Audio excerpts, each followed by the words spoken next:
പ്രകോപനവുമായി വീണ്ടും പാകിസ്ഥാൻ. ഇന്ത്യക്കെതിരെ ബുനിയാനുൽ മർസൂസ് എന്ന പേരിൽ ആക്രമണം നടത്തിയിരിക്കുന്നുവെന്ന റിപ്പോർട്ടുകൾ പുറത്തുവന്നുകൊണ്ടിരിക്കുന്നു. കശ്മീരിൽ വിവിധയിടങ്ങളിൽ സ്ഫോടനം നടക്കുന്നു. പാക് ആക്രമണത്തെ ശക്തമായി പ്രതിരോധിച്ച് ഇന്ത്യ പാക് ബാലിസ്റ്റിക് മിസൈലുകൾ തകർത്തിരിക്കുന്നു. പാകിസ്ഥാന് 100ഓളം ഡ്രോണുകൾ ഇന്ത്യ നിർവീര്യമാക്കിയെന്നാണ് റിപ്പോർട്ട്. ദില്ലി കേന്ദ്രീകരിച്ചും ആക്രമണം നടന്നതായുള്ള സൂചനകൾ പുറത്തു വന്നുകൊണ്ടിരിക്കുന്നു. ആക്രമണ ശ്രമം തകർത്തെന്നാണ് സൈന്യത്തിന്റെ പ്രതികരണം. ബഗ്ലിഹാർ ഡാമിന്റെ ഷട്ടർ വീണ്ടും ഇന്ത്യ ഉയർത്തി. പാകിസ്ഥാന്റെ റാവൽപിണ്ടി നൂർഹാൻ എയർബേസിന് നേരെയും തിരിച്ചടി നൽകിയിരിക്കുന്നു. ഇന്ത്യയുടെ S-400 നാശനഷ്ടങ്ങൾ സംഭവിച്ചതായുള്ള വാർത്തകൾ വ്യാജമെന്ന് പ്രതിരോധ സംവിധാനങ്ങൾ വ്യക്തമാക്കി. രജൌരിയിലുണ്ടായ പാക് ആക്രമണത്തിൽ ജമ്മു കാശ്മീർ അഡ്മിനിസ്ട്രേഷൻ സർവീസിലെ ഉദ്യോഗസ്ഥനായ രാജ്കുമാർ താപ്പയ്ക്ക് ജീവൻ നഷ്ടമായി. വിവരങ്ങളുമായി അബ്ദുൾ റഷീദ് ഉണ്ട് ദില്ലിയിൽ നിന്ന്. റഷീദ്, യുദ്ധസമാനമായ സാഹചര്യങ്ങളിലേക്കാണ് പോകുന്നത്. പക്ഷേ യുദ്ധമല്ല, രാജ്യം ആഗ്രഹിക്കുന്നതും യുദ്ധമല്ല.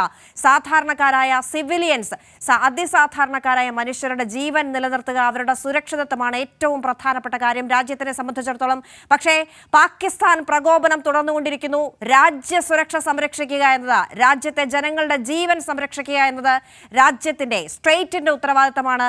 ആ വിധത്തിൽ വേണം കാര്യങ്ങൾ കൈകാര്യം ചെയ്തു പോകുന്നത്. വാർത്താ സമ്മേളനം, സംയുക്തമായ വാർത്താ സമ്മേളനം, വിദേശ പ്രതിരോധ മന്ത്രാലയങ്ങളുടെ വാർത്താ സമ്മേളനം 10:30 ചേരുന്നു. ആ വാർത്താ സമ്മേളനത്തിൽ എന്ത് ഉണ്ടാകാനുള്ള സാധ്യതയാണ് ഉള്ളത്? ഈ പ്രകോപനങ്ങൾ സൃഷ്ടിച്ചുകൊണ്ടിരിക്കുന്ന ഘട്ടത്തിൽ പാകിസ്ഥാനെ സംബന്ധിച്ചിടത്തോളം ഈ മിസൈലുകളെ മാത്രം രാജ്യത്തിന് പ്രതിരോധിച്ചാൽ പോരാ, പാകിസ്ഥാനിൽ നിന്ന് വരുന്ന വ്യാജ വാർത്തകളെ കൂടി പ്രതിരോധിക്കുക എന്ന ഉത്തരവാദിത്തം കൂടി ഈ സമയം നമുക്ക് വന്നു ചേരുന്നുണ്ട്. എന്താണ് അതിർത്തിയിലെ സ്ഥിതി? ഏത് വിധമാണ് രാജ്യത്തിന്റെ പ്രതിരോധം?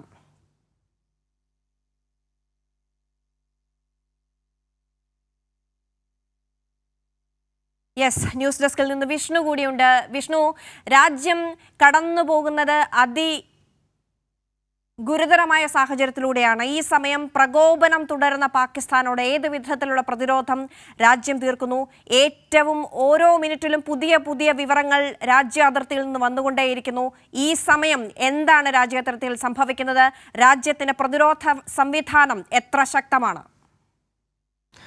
അന്ന് കഴിഞ്ഞ തുടർച്ചയായിട്ടുള്ള ദിവസങ്ങളിൽ പാകിസ്ഥാൻ്റെ ഭാഗത്തുനിന്നും വലിയ തോതിലുള്ള പ്രകോപനം തന്നെയാണ് ഉണ്ടായിക്കൊണ്ടിരിക്കുന്നത്. അതോടൊപ്പം തന്നെ ഇന്നലെ പാകിസ്ഥാൻ ഇത്തരത്തിൽ ഇന്ത്യക്കെതിരെ ഒരു ആക്രമണം നടത്തുമ്പോൾ അതിൽ തന്നെ ഡ്രോണുകളിൽ സ്ഫോടക വസ്തുക്കൾ നിറച്ചുകൊണ്ടും അതോടൊപ്പം തന്നെ ബാലിസ്റ്റിക് മിസൈലുകൾ ഉപയോഗിച്ചുകൊണ്ടുമാണ് ഇന്ത്യക്ക് നേരെ ഒരു ആക്രമണത്തിന് പാകിസ്ഥാൻ മുതിർന്നത്. പക്ഷേ പാകിസ്ഥാൻ്റെ അത്തരം ആക്രമണങ്ങളെ വളരെ ഫലപ്രദമായി ചെറുക്കാൻ ഇന്ത്യക്ക് കഴിഞ്ഞിട്ടുണ്ട്. അത്തരത്തിൽ ഇന്ത്യയുടെ പ്രത്യാക്രമണത്തിൽ പാകിസ്ഥാനും വലിയ തിരിച്ചടി ലഭിക്കുന്നുണ്ട്. പാകിസ്ഥാനിലെ 4 എയർബേസുകൾ ഇന്ത്യ തകർത്തു എന്നതാണ് പുറത്തു വന്നിരിക്കുന്ന റിപ്പോർട്ടുകൾ. അതോടൊപ്പം തന്നെ ഈ അതിർത്തി മേഖലകളിൽ പാകിസ്ഥാൻ സ്ഥാപിച്ചിട്ടുള്ള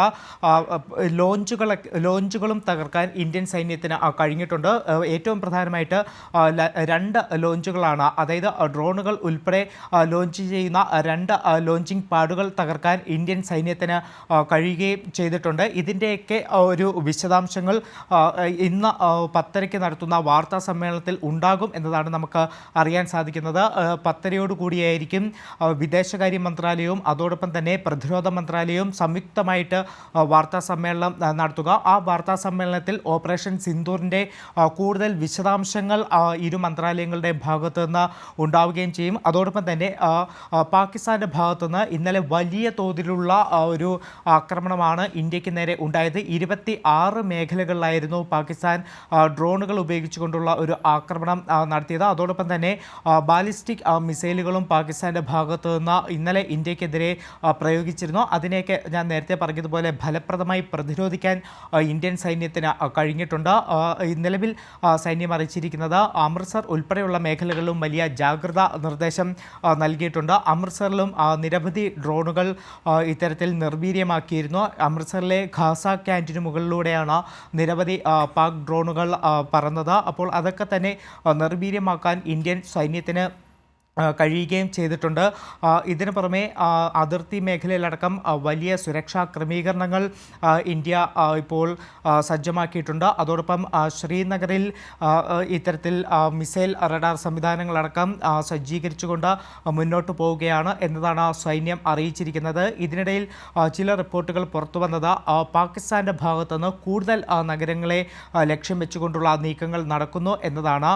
ഫത്തേ മിസൈൽ പാകിസ്ഥാൻ പ്രയോഗിച്ചു എന്നതടക്കമുള്ള റിപ്പോർട്ടുകൾ പുറത്തു വരുന്നുണ്ട്. അത് പ്രത്യേകിച്ച് ദില്ലി ലക്ഷ്യമാക്കിയുള്ള നീക്കങ്ങൾ പാകിസ്ഥാൻ്റെ ഭാഗത്തുനിന്ന് ഉണ്ടായിട്ടുണ്ട്. കഴിഞ്ഞ ദിവസം പാകിസ്ഥാൻ്റെ ഭാഗത്തുനിന്നുണ്ടായ ആക്രമണത്തിൽ ഫത്തേ 2 അടക്കമുള്ള ഫത്തേ 1, ഫത്തേ 2 അടക്കമുള്ള മിസൈലുകൾ പ്രയോഗിച്ചു എന്നതാണ് പുറത്തു വന്നിരിക്കുന്ന റിപ്പോർട്ടുകൾ. അതിൽ തന്നെ ഒരു മിസൈൽ ഹരിയാനയിലെ സിർസയിൽ ആ മേഖലയിൽ വെച്ചാണ് ഇന്ത്യൻ സൈന്യം നിർവീര്യമാക്കിയത്.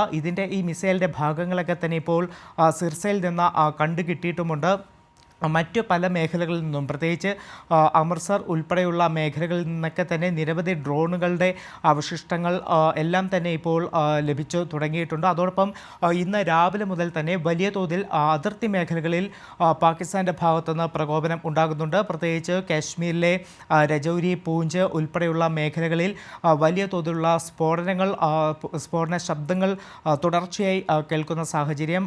വലിയ ഹെവി ഷെല്ലിംഗ് തന്നെ പാകിസ്ഥാൻ്റെ ഭാഗത്തു നിന്ന് പൂഞ്ച്, ഉറി, രജൌരി ഉൾപ്പെടെയുള്ള മേഖലകളിൽ ഉണ്ടാകുന്നുണ്ട്. ഇതിനെയൊക്കെ വലിയ തോതിൽ ഇന്ത്യൻ സൈന്യം ചെറുക്കുന്നുണ്ട് എന്നതാണ് അറിയിച്ചിരിക്കുന്നത്. അതോടൊപ്പമാണ് ഞാൻ തുടക്കത്തിൽ ചൂണ്ടിക്കാട്ടിയതുപോലെ പാകിസ്ഥാന് വലിയ പ്രഹരമേൽപ്പിക്കാനും ഇന്ത്യൻ സൈന്യത്തിന് കഴിഞ്ഞിട്ടുണ്ട്. അതിൽ തന്നെയാണ് പാകിസ്ഥാൻ്റെ പ്രധാനപ്പെട്ട എയർബേസുകളിലേക്ക് ഇന്ത്യ ഒരു പ്രത്യാക്രമണം ഇന്നലെ നടത്തിയിരുന്നു. നൂർഖാൻ എയർബേസ് ഉൾപ്പെടെയുള്ള എയർബേസുകളിലേക്കാണ് ഇന്നലെ ഇന്ത്യൻ സൈന്യം വലിയൊരു പ്രത്യാക്രമണം നടത്തിയത്. ഇതിന് പുറമെയാണ് 2 ലോഞ്ചിങ് പാഡുകൾ തകർക്കാനും സൈന്യത്തിന് കഴിഞ്ഞിട്ടുണ്ട്. നിലവിൽ വലിയ തോതിൽ വിദേശ രാജ്യങ്ങളുടെ ഒരു ഇടപെടൽ കൂടി ഉണ്ടാകുന്നുണ്ട്. ഇപ്പോൾ US അറിയിച്ചിരിക്കുന്നത്, അമേരിക്ക അറിയിച്ചിരിക്കുന്നത് ഇത്തരത്തിലൊരു മധ്യസ്ഥത ചർച്ചകൾക്കൊക്കെ സന്നദ്ധമാണ് എന്നൊരു കാര്യം US അറിയിച്ചിട്ടുണ്ട്. ഇത്തരത്തിൽ അമേരിക്കയുടെ ഭാഗത്തുനിന്നും പാകിസ്ഥാൻ സേനാ തലവനുമായി അസീം മുനീറുമായി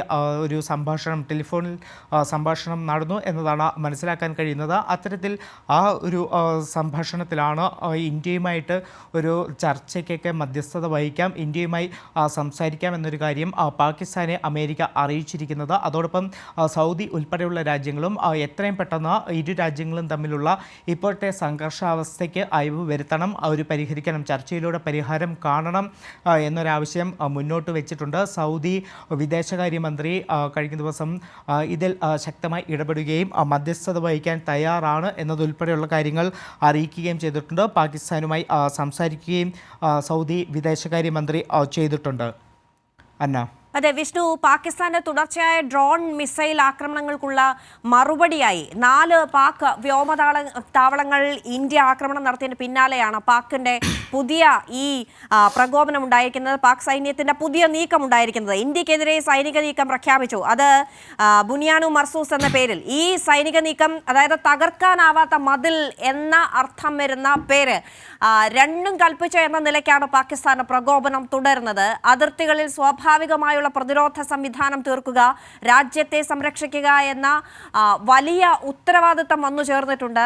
ആ വിധത്തിലുള്ള പ്രതിരോധ സംവിധാനങ്ങളിലേക്ക് നമ്മുടെ സേനയ്ക്ക് എത്ര കണ്ട് ഉയരാൻ കഴിഞ്ഞിട്ടുണ്ട്. ആ സംരക്ഷണ മതിൽ അത്ര കണ്ട് തീർക്കുന്നത് കൊണ്ടാണ് ഇതുവരെയും ജീവഹാനി നഷ്ടപ്പെടാതെയുള്ള, ആളപായം ഉണ്ടാകാത്ത വിധത്തിലുള്ള സംരക്ഷണം തീർക്കാൻ കഴിഞ്ഞു പോന്നിട്ടുള്ളത് എന്നാണല്ലോ. അന്ന, തീർച്ചയായിട്ടും പാകിസ്ഥാൻ്റെ ഭാഗത്തുനിന്നും വലിയ തോതിലുള്ള പ്രകോപനം തന്നെയാണ് ഈ അതിർത്തി മേഖലകളടക്കം സൃഷ്ടിക്കുന്നത്. നേരത്തെ അതിർത്തി മേഖലകൾ മാത്രമായിരുന്നെങ്കിൽ ഇപ്പോൾ അതും അതിർത്തി കടന്ന പല സംസ്ഥാനങ്ങളിലും, പ്രത്യേകിച്ച് ജമ്മു കാശ്മീർ, അതോടൊപ്പം തന്നെ പഞ്ചാബ്, രാജസ്ഥാൻ ഉൾപ്പെടെയുള്ള സംസ്ഥാനങ്ങളിലേക്കും ഇത്തരത്തിൽ പാകിസ്ഥാൻ്റെ ഒരു പ്രകോപനം തുടരുന്നുണ്ട്. കഴിഞ്ഞ ദിവസമാണ് ഈ ഡ്രോൺ ആക്രമണം, അത് ഇന്ത്യയിലെ ജനവാസ മേഖലകളിലേക്കാണ് പാകിസ്ഥാൻ ഇപ്പോൾ ഒരു ആക്രമണം അഴിച്ചുവിടുന്നത്. ഈ സ്ഫോടക വസ്തുക്കൾ നിറച്ച ഡ്രോണുകൾ ജനവാസ മേഖലയിലേക്ക് പാകിസ്ഥാൻ അയക്കുന്നുണ്ട്. ഇന്നലെ തന്നെ അത്തരത്തിൽ പാകിസ്ഥാൻ്റെ ഭാഗത്തുനിന്നുണ്ടായ ആക്രമണത്തിൽ പഞ്ചാബിലെ ജലന്ധറിൽ ഒരു വീട്ടിലെ 3 പേർക്ക് പരിക്കേൽക്കുന്ന സാഹചര്യം ഉണ്ടായിട്ടുണ്ട്. ഇന്ന് രജൌരിയിൽ ഇത്തരത്തിൽ പാകിസ്ഥാൻ്റെ ഷെല്ലാക്രമണത്തിൽ ഒരാൾക്ക് ജീവൻ നഷ്ടപ്പെടുന്ന സാഹചര്യം ഉണ്ടായിട്ടുണ്ട്. അത്തരത്തിൽ പാകിസ്ഥാൻ തുടർച്ചയായിട്ടുള്ള ഒരു പ്രകോപനം സൃഷ്ടിക്കുന്ന ഒരു സമീപനം തന്നെയാണ് ഇപ്പോൾ നടത്തിക്കൊണ്ടിരിക്കുന്നത്. അതോടൊപ്പമാണ് ഒരു പുതിയ സൈനിക മിഷൻ അടക്കം പ്രഖ്യാപിച്ചുകൊണ്ട് ഇന്ത്യക്കെതിരെ തിരിയുക എന്നതാണ് പാകിസ്ഥാൻ ഇപ്പോൾ നടത്തിക്കൊണ്ടിരിക്കുന്നത്. തകരാത്ത മതിൽ എന്നർത്ഥം വരുന്ന സൈനിക മിഷനാണ് പാകിസ്ഥാൻ ഇപ്പോൾ നടത്തിക്കൊണ്ടിരിക്കുന്നത്. പക്ഷേ ഇന്ത്യയെ സംബന്ധിച്ച് ഈ ഒരു പാകിസ്ഥാൻ നടത്തുന്ന എല്ലാ ആക്രമണങ്ങളെയും ശക്തമായി തന്നെ പ്രതിരോധിക്കാൻ കഴിയുന്നുണ്ട് എന്നതാണ് വസ്തുത. കാരണം കഴിഞ്ഞ ദിവസങ്ങളിൽ, അതായത് കഴിഞ്ഞ 2 ദിവസം മുന്നേ പാകിസ്ഥാൻ്റെ ഭാഗത്തുനിന്നും വലിയ തോതിൽ ഡ്രോൺ ആക്രമണമൊക്കെ ഉണ്ടായപ്പോൾ ഏകദേശം 300 മുതൽ 400 ഡ്രോണുകൾ വരെയായിരുന്നു പാകിസ്ഥാൻ ഇന്ത്യയിലേക്ക് വിക്ഷേപിച്ചത്. പക്ഷേ അതിനെയൊക്കെ ഫലപ്രദമായി തടഞ്ഞിരുന്നു. ഇന്നലെയും സമാനമായ രീതിയിൽ ഇത്രത്തോളം ഡ്രോണുകൾ ഇന്ത്യയിലേക്ക് വിക്ഷേപിച്ചെങ്കിലും അതും ശക്തമായി തന്നെ ഇന്ത്യ പ്രതിരോധിക്കുന്ന സാഹചര്യമുണ്ടായിരുന്നു. അതിനു പുറമെയാണ് ഞാൻ ചൂണ്ടിക്കാട്ടിയതുപോലെ ഇത്തരത്തിൽ ബാലിസ്റ്റിക് മിസൈലുകൾ, ലോങ് റേഞ്ചർ ബാലിസ്റ്റിക് മിസൈലുകൾ പാകിസ്ഥാൻ ഉപയോഗിക്കുന്ന സാഹചര്യമുള്ളത്. അതിൽ തന്നെയാണ് ഞാൻ നേരത്തെ ചൂണ്ടിക്കാട്ടിയതുപോലെ ഫത്തേ 1-2 മിസൈലുകൾ കൂടി പാകിസ്ഥാൻ ഉപയോഗിച്ചു എന്ന റിപ്പോർട്ടുകൾ പുറത്തു വന്നിരിക്കുന്നത്. പക്ഷേ അതിനെയും ഫലപ്രദമായി തന്നെ നേരിടാൻ ഇന്ത്യൻ സൈന്യത്തിന് കഴിഞ്ഞിട്ടുണ്ട്. സൈന്യം വ്യക്തമാക്കിയതും അതാണ്. ഇന്ന് സൈന്യത്തിൻ്റെ ചില അറിയിപ്പുകൾ വന്നിരുന്നു. അതിൽ സൈന്യം വ്യക്തമാക്കിയത് പാകിസ്ഥാൻ്റെ ഭാഗത്തുനിന്ന് വലിയ തോതിൽ ആക്രമണം, അത് ഡ്രോണുകൾ ഉപയോഗിച്ചുകൊണ്ടുള്ള ആക്രമണം ഉണ്ടായിട്ടുണ്ട്. പ്രത്യേകിച്ച് അമൃത്സറിന് മുകളിലൂടെയും നിരവധി ഡ്രോണുകൾ ഇന്നലെ എത്തിയിരുന്നു. ഈ ഒരു ഖാസ ക്യാൻറ്റീന് മുകളിലും എത്തിയിരുന്നു. പക്ഷേ അതിനെയൊക്കെ ഫലപ്രദമായി പ്രതിരോധിക്കാൻ കഴിഞ്ഞു. ആ ഒരു പ്രത്യാക്രമണത്തിൽ പാകിസ്ഥാനും കനത്ത തിരിച്ചടി ലഭിക്കുകയും ചെയ്തു. അതാണ് ഞാൻ നേരത്തെ ചൂണ്ടിക്കാട്ടിയതുപോലെ പാകിസ്ഥാൻ്റെ പ്രധാനപ്പെട്ട 4 എയർബേസുകളിലേക്കാണ് ഇന്ത്യ ഒരു തിരിച്ചടി നൽകിയത്. ആ 4 എയർബേസുകൾക്ക് പുറമെയാണ് 2 ലോഞ്ചിങ് പാഡുകൾ. ഒന്ന് ഈ ശ്രീനഗറിനൊക്കെ അടുത്തുള്ള ഈ അതിർത്തി മേഖലകളിൽ ഉള്ള പാകിസ്ഥാൻ്റെ ലോഞ്ചിങ് പാഡുകളാണ്. ഇവിടെ നിന്നാണ് പാകിസ്ഥാൻ ഇന്ത്യയിലേക്ക് ഡ്രോൺ ആക്രമണമടക്കം നടത്തുന്നത്. അപ്പോൾ അത്തരത്തിലുള്ള 2 ലോഞ്ചിങ് പാഡുകൾ തകർക്കാനാണ് ഇന്ത്യൻ സൈന്യത്തിന് കഴിയുകയും ചെയ്തത്. എന്തായാലും അത്തരത്തിൽ ശക്തമായി തന്നെയാണ് ഇന്ത്യൻ സൈന്യം ഇപ്പോൾ മുന്നോട്ട് പോകുന്നത്. പാകിസ്ഥാൻ്റെ ഭാഗത്തുനിന്ന് ഏത് തലത്തിലുള്ള ഒരു പ്രകോപനമുണ്ടായാലും അതിന് അതേ തലത്തിൽ പ്രതിരോധവും പ്രത്യാക്രമണവും നൽകാൻ സജ്ജമായി തന്നെയാണ് മുന്നോട്ട് പോകുന്നത് എന്നതാണ് സൈന്യം അറിയിച്ചിരിക്കുന്നത്. അതോടൊപ്പമാണ് ഓപ്പറേഷൻ സിന്ദൂറിൻ്റെ എല്ലാ വിശദാംശങ്ങളും ഇന്ന് 10:30 നടക്കുന്ന വാർത്താ സമ്മേളനത്തിൽ നമുക്ക് അറിയാൻ സാധിക്കും. നേരത്തെ ഒക്കെ നമ്മൾ കണ്ടതുപോലെ വിദേശകാര്യ മന്ത്രാലയവും അതോടൊപ്പം തന്നെ പ്രതിരോധ മന്ത്രാലയവും സംയുക്തമായിട്ടാണ് വാർത്താ സമ്മേളനം നടത്തുന്നത്. അതിൽ തന്നെ നിർണായകമായിട്ടുള്ള ന്യൂസ് ഡെസ്കിൽ നിന്ന് വിഷ്ണു ആണ് വിവരങ്ങൾ നൽകിക്കൊണ്ടിരിക്കുന്നത്.